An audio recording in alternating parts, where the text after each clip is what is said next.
गुरुप्रती आदर करणारा गुरुपौर्णिमा उत्सव मनमाड शहरात उत्साहात साजरा करण्यात आला। शिवाजीनगरमधील संत सद्गुरू गजानन महाराज, श्री गुरुदेव दत्त मंदिर, श्री स्वामी समर्थ मंदिर, श्री स्वामी समर्थ आध्यात्मिक केंद्र, श्री संत साईनाथ महाराज मंदिर, श्री बालाजी विठ्ठल मंदिर यासह शहरातील विविध मंदिरात अभिषेक, पूजा, यज्ञ, महापूजा आदी धार्मिक कार्यक्रमांचे आयोजन करण्यात आले। तर भाविकांनी दर्शनासाठी रांगा लावल्या होत्या। श्री स्वामी समर्थ मंदिरात महाप्रसादाचे आयोजन करण्यात आले होते। गुरुपौर्णिमेचे औचित्य साधून आमदार सुहास कांदे यांनी स्वखर्चातून मनमाड येथील श्री स्वामी समर्थ आध्यात्मिक केंद्राला सुमारे 1.5 लाख रुपये किमतीचे भोजन व्यवस्थेच्या भांड्यांची भेट दिली। समाजसेविका तसेच समृद्धी बँकेच्या चेअरमन सौ अंजुमताई सुहास कांदे यांच्या हस्ते मंदिर समितीकडे हे भांडे प्रदान करण्यात आले। यावेळी नगराध्यक्ष योगेश पाटील, शिवसेना शहर प्रमुख मयूर बोरसे, जिल्हा उपप्रमुख सुनील हांडगे यांच्यासह शिवसेना पदाधिकारी, श्री स्वामी समर्थ आध्यात्मिक केंद्राचे पदाधिकारी व भाविक मोठ्या संख्येने उपस्थित होते।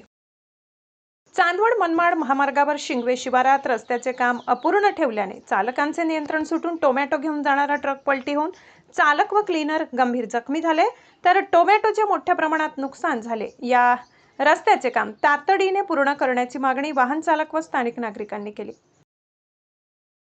देवीचे स्वयंभू शक्तीपीठ असलेल्या सप्तशृंग वणी येथील आदिमायेच्या मंदिर गाभाऱ्यात आज गुरुपौर्णिमेच्या निमित्ताने आकर्षक फुलांची आरास करून सजावट करण्यात आली। हजारो भाविकांनी मनोभावे आदिमायेच्या चरणी नतमस्तक होत देवीचे दर्शन घेतले। मालेगावात नशेसाठी वापरल्या जाणाऱ्या अल्प्राझोलॅम अर्थात कुत्ता घोड्यांची विक्री करणाऱ्या मोहम्मद आयाज निसार अहमद अन्सारी व मोहम्मद इसाक अन्सारी उर्फ जावेद बकरी या दोघांना आझादनगर पोलिसांनी अटक केली आहे। त्यांच्याकडून 3000 कुत्ता घोडी, मोटरसायकल, मोबाईलसह 34,352 रुपयांचा मुद्देमाल जप्त केलाय। मनमाड परिसरात बरसत असलेल्या रिमझिम पावसाचा भाजीपाला पिकांना फटका बसत असून वाल, घेवडा, शेपू, कोथिंबीर व भाजीपाला पिकांवर रोगांचा प्रादुर्भाव होत असल्याने शेतकऱ्यांवर महागडी औषधी फवारणी करण्याची वेळ आली।